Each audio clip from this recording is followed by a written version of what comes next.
Moment of truth. Ito ay awareness mga kajorno sa mga daily use ng motor, umulan, bumagyo, bumaha. Especially sa mga nakatira sa lugar na bahain, kagaya ng Kamanaba area. Partida, may pagkamaselan pa ako sa motor. Kada malulusong, binubugahan ko at binabalawang ko ng tubig ang ilalim. Pero iba ang tubig baha sa Malabon. Tubig alat.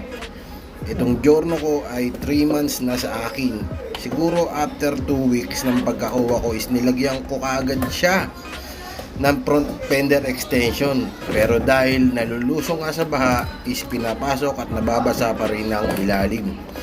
Pero konti na lang at minimal ang mga buhangin. Sadyang mga tubig na lang talaga yung pumapasok.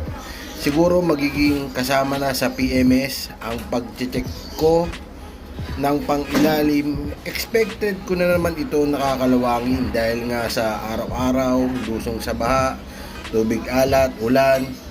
Kaya binuksan ko agad para maagapan ng kalawang at hindi na lumala. Binugahan ko ng anti-rust undercoat para hindi lumala at habang nalulusong ito ay i-check ko palagi every month.